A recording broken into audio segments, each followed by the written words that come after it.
Major stories within the week. President Muhammadu Buhari says Nigeria is committed to promoting peace. Plus, Putin announces Russia's disassociation from US dollar, euro, and pound. We will bring you details of these stories and more in a moment.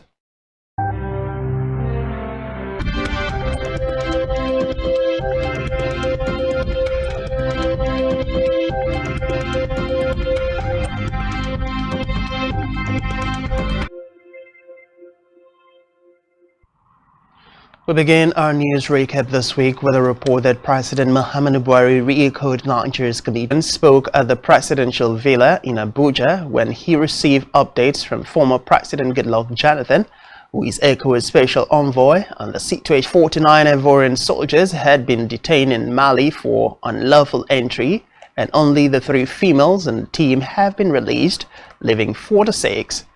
Côte d'Ivoire has condemned the act as envoy, former President Jonathan. Meanwhile, President Muhammadu Buhari expressed immense sadness over the news of the passing of royal family. He also welcomed King Charles III's ascension to the throne in line with tradition and prayed that his reign would witness the robust relations between the two nations. Men's takeover of the Gombe State Airport. State Governor Muhammad Yahaya confirmed this to State House correspondents after an audience with the President at the Esso Villa. Yahaya noted that the move would ensure the availability in Gombe formed part of the issues discussed with the President.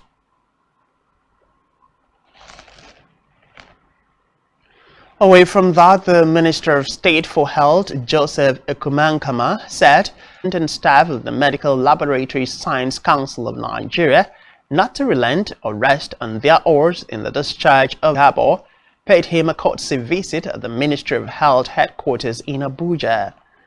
In a statement made available by the Ministry of Health, ensures smooth running of the council.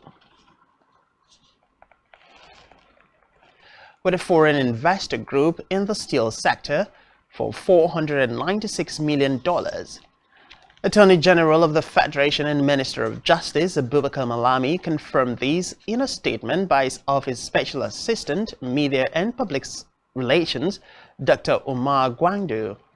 Malami said the mediation proceedings were under the Alternative Dispute Resolution Framework of the International Chamber of Commerce led by Philip Howell 2007 administration of President Olusegun Obasanjo, which gave complete dominance over the Nigerian steel space to one company group, the Global Steel Group. The report culminated in the recovery of 1.5 trillion naira outstanding debts from taxes and fees from oil companies. The watchdog organization's executive secretary Oji stated these in an interview with reporters in Abuja. According to Oji, there is an outstanding 900 billion naira that the NITI may act to recover for the federal government. He recalled that the 2019 NITI Oil and Gas Audit Report had revealed that 77 companies were naira.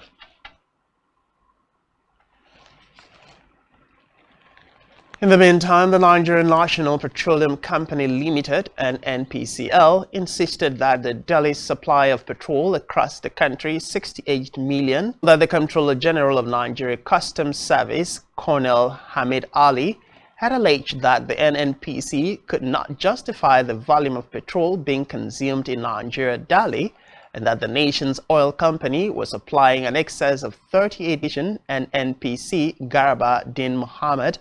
The oil firm stated that between January and August 2022, the total volume of petrol imported into the country was 16.46 billion liters, which terminal activities in the supply and distribution value chain and promised to ensure compliance with existing governance framework that required participation of relevant government agencies in all petrol discharge operations. Territory, Kaduna, Nasarawa, Kogi, Niger, and other states as the Suleja Depot branch of the Independent Petroleum Marketers Association of Nigeria, IPMAN, went on a 3-day warning strike. Its chairman, Yahya Al-Hassan, who announced this in Niger State. Reports say all the trucks were loaded with petrol, but the marketers insisted they were withdrawing their services until the federal government paid their outstanding bridging claims. Authority failed to remit the money. The stoppage of supply would continue indefinitely. We move to education, where a group evaluated disastrous consequences for the nation. In a letter, the group urged the federal government and ASU to come together and resolve the impasse. ASU is seeking improved welfare, revitalization of public universities, and academic autonomy, among other demands. One bone of contention, naira. However, the federal government has said it does not have the money to pay such an amount, citing low oil prices. Association of Nigerian Students released the list of winners of the recently held elections of the students' body. The election result, which went controversial last Saturday following the emergence of Usman Barambu, the president-elect of the association, after polling 292 votes to defeat his rival Farouk Lawal, who polled 8 votes. 2 votes.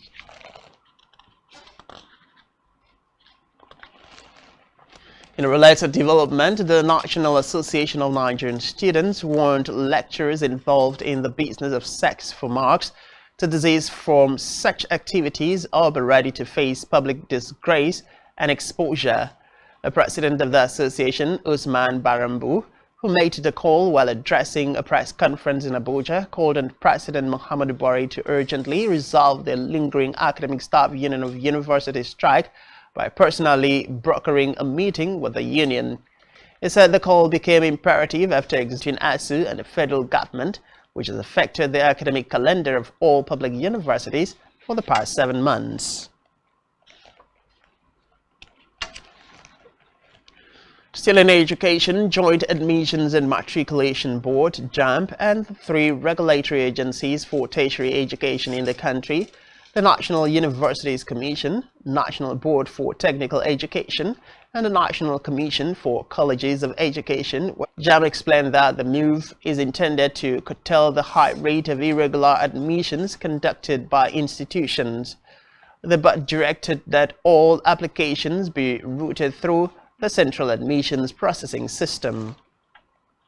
The High Court in Lagos extended the order stopping President Muhammadu Buhari and the National Broadcasting Commission (NBC) from revoking the licenses of 53 broadcast stations in the country and shutting down the stations for allegedly failing to renew their licenses.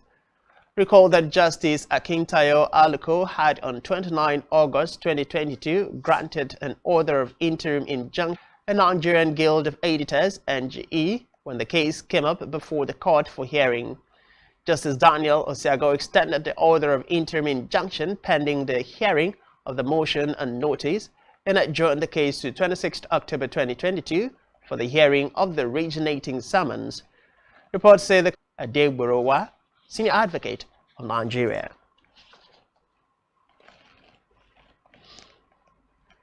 We move to security, where General Officer Commanding 3rd Division, Nigerian Army, Major General Ibrahim Ali, called for more synergy among security agencies. Early as the first day in Bauchi, said such working collaboration was imperative to improve the security situation and ensure lasting solutions to the problem. Ali reiterated the readiness of the security agencies to synergize in confronting the prevailing security challenges. In part, Lieutenant General Farouk Yahaya set to praise the performance of the service to consolidate on the milestones recorded so far. He is also expected to hold interactions with principal officers, general officers, commanding, field commanders, and other senior officers to provide strategic guidance towards enhancing the service operations. All the activities were lined up for the 3rd quarter Chief of Army Staff Conference. He added that the conference was scheduled to take place between Monday, September 12th and Friday, September 16th in Abuja. negotiator Tukar Mamu was in his custody. This is according to a statement released by the DSS spokesman Peter Afunaya on Wednesday, following reports that Mamu was arrested in Egypt. The release noted that Mamu, as a person of interest, was intercepted by Nigeria's foreign partners at Cairo, Egypt, and September made headlines lately for his part in the release of the Kaduna train victims who were abducted. Now to politics, where the All Progressives Congress APC warned the leadership of the opposition People's Democratic Party PDP to focus on resolving its internal conflict instead of playing the blame game. The development came days after the national chairman of the PDP, Iyorchia Ayu, accused the ruling party of sponsoring mischievous posts on social media in a statement issued by Special Advisor on Media and Communications Simon Imobo Suwam, stating that a make-believe post allegedly from a certain child.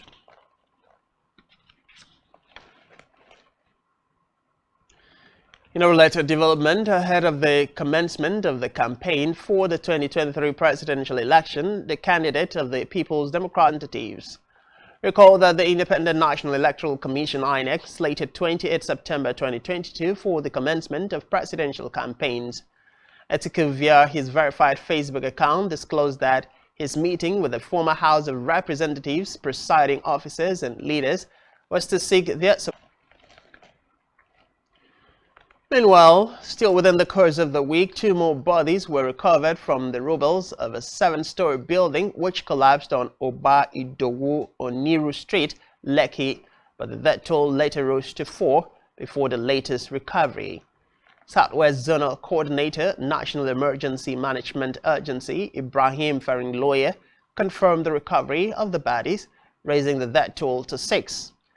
The remote and immediate causes of In the meantime, the Commissioner for Physical Planning and Urban Development, Idris Salako, resigned. The Commissioner for Information, Benga Omotosho, made the announcement in a statement and wished him success in his future endeavors, warned all players in the sector to respect the law or face the consequences of any indiscretion. Salako leaves the position after in Cross River State, the Nigeria Erosion and Watershed Management Project, NUMAP, cautioned residents as the Commissioner for International Development Cooperation in the state, Dr. Inyang Asibong, said clogging the drains could result in rather than make use of waste bins at strategic locations. Asibong spoke when NUMAP handed over 6 rehabilitated gully erosion sites to community leaders in Calabar. Again, Angola overtakes Nigeria in crude oil production. To stay with us.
Much thanks for staying with us.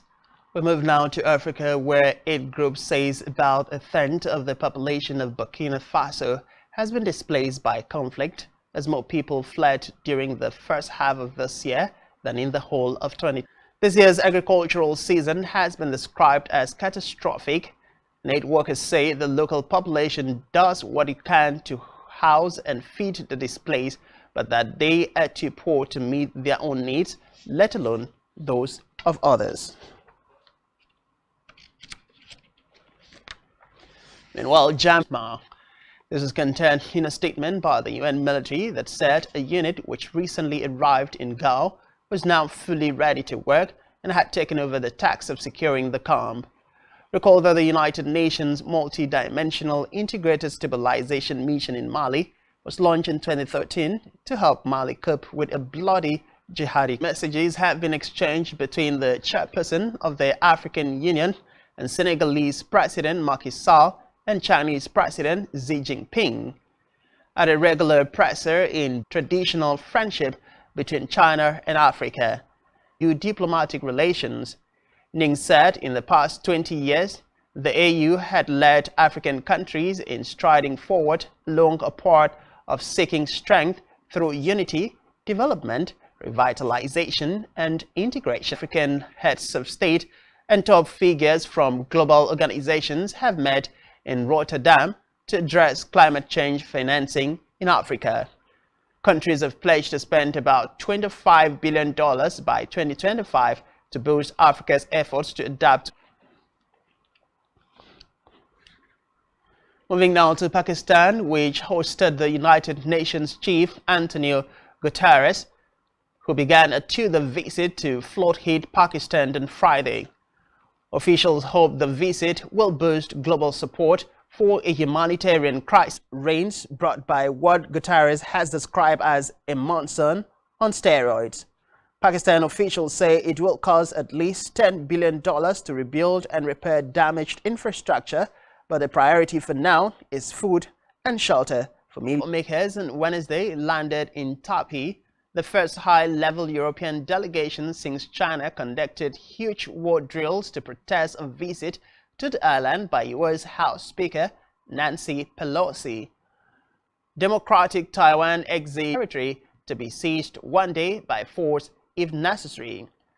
Beijing lashes out at any diplomatic action that might lend Taiwan legitimacy and has responded with growing anger to visit by Western officials and political palaver, adding it was the fourth visit by French politicians in the past 12 months. Still on the foreign scene, Japan estimated former Premier Shinzo Abe. The Japanese government made the announcement despite controversy over the plan. It could be recalled that Abe was shot dead on the campaign trail in July, and the government expects dozens of current and former heads of state to pay condolences at the September 27 service on that event.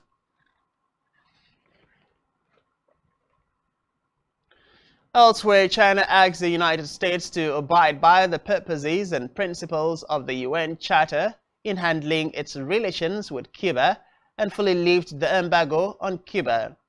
Chinese Foreign Ministry spokesperson Mao Ning made the remarks in response to U.S. extending the trading with the neighbor over the past 60 years violates international law and basic norms in international relations, infringes on Cuba's Ming, affirmed China's respect for countries' rights to independently choose their social system and development path, and its opposition to unilateral sanctions imposed on countries.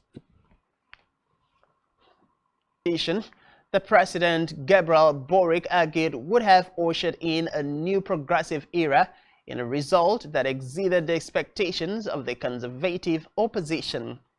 The new constitution would have had a greater focus on social rights, the environment, and gender equality than the existing charter. Legislators and protesters to end violent rallies against inequality in 2019, in which dozens of people were killed. With 99% of the votes counted on Sanders' plebiscite, Meanwhile, everyday politics was on Friday put on hold in the UK, with lawmakers to pay tribute to Queen Elizabeth II in Parliament over Selfridge department store and the Legoland amusement park shut their doors. As Bishop of Canterbury, Justin Welby, said, the Queen's death marked an enormous shift for Britain. To development, King Charles III paid tribute to his mother, Queen Elizabeth II, in an address to the nation on Friday, where he expressed his profound sorrow at her death. The King vowed to carry on Queen Elizabeth's lifelong and is considering a freeze on energy bills.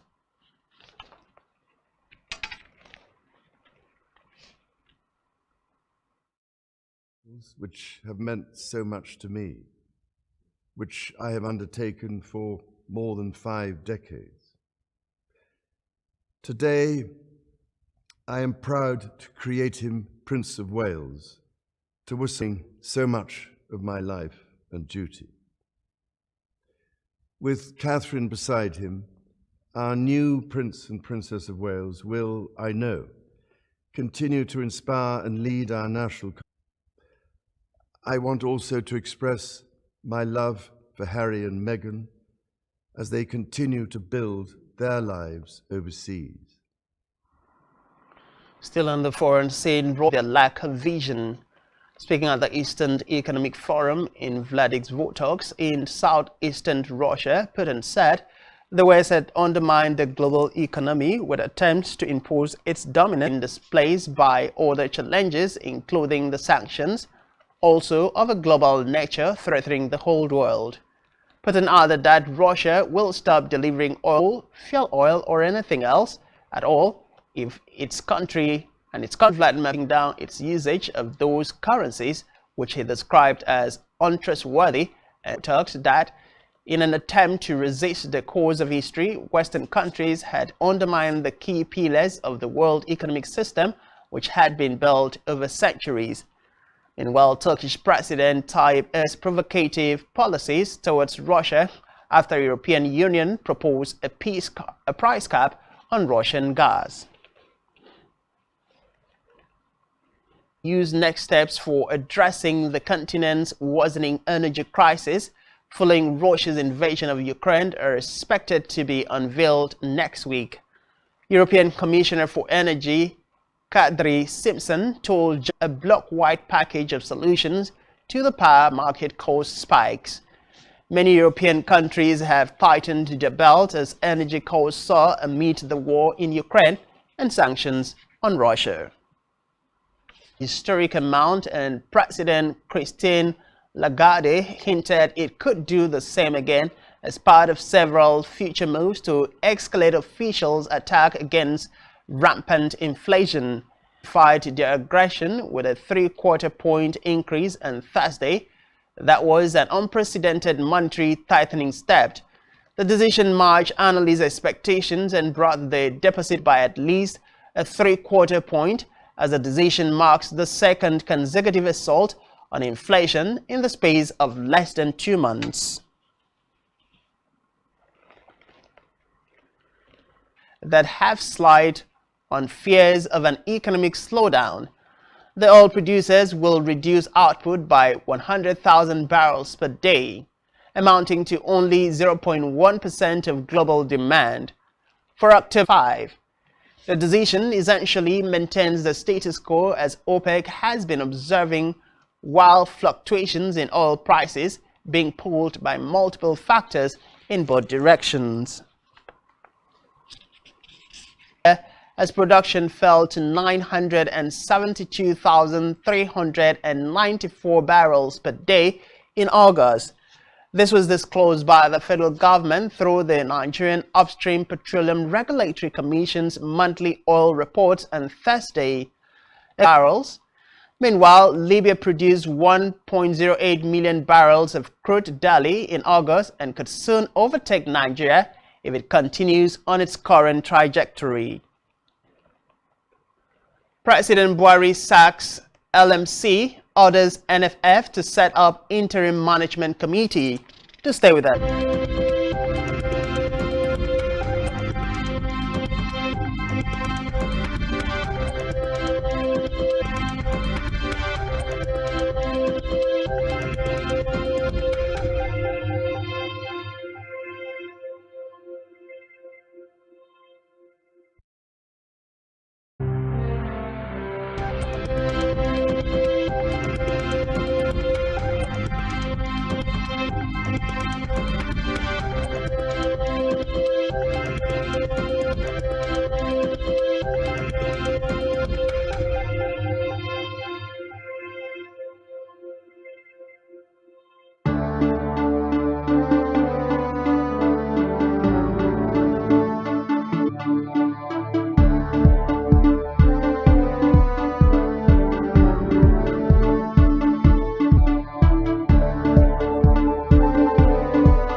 where Jigawa state government integrated the retrovirus vaccine into routine immunization. The Executive Secretary, Jigawa State, primarily the menace of diarrhea and other childhood killer diseases in the state. Children under the age of still in health amongst persons with albinism. The Executive Secretary of the Commission, James Lalu, in Abuja, said its partnership with the Albino Foundation will guarantee sustainability. The foundation said the Commission would ensure that the nation thrived from the potential of persons with disabilities. Sport where Kira Walsh completed her move to Barcelona from Manchester City for a world record fee, the fifth far in the women's game. The previous world record is believed to, however, US deals involve allocation assets. The league publicly called for a fight with Anthony Joshua and offer the former champion the chance to box this year. The Ukrainian, who beat Joshua last month to defend the unified WBO, WBA and IBF again this year. It leaves the operation of the NP and released on Friday. The NFF is advised to immediately withdraw the license given and Chief Operating Officer of the LMC to NFF. Of its sixth and final season in the wake of Queen Anne will, according to reports of the season 1, while season 5 of The Crown is expected to drop on the streamers this November. Its sixth season, 47, of intact, one of Netflix's most expensive shows, with each season costing over $100 million to produce. The Crown is also more.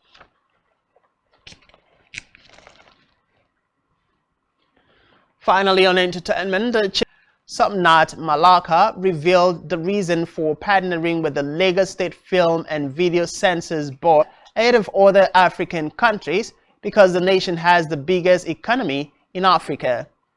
According to the CEO, the growth tagged Z Afroflix will involve short films of about 20 minutes duration to be produced in English or any of the Nigerian languages. And that's all we have for you at this time. Do ensure to. You've been watching Spectrum TV Recap News. I am Francis Edith saying to enjoy the rest of your weekend.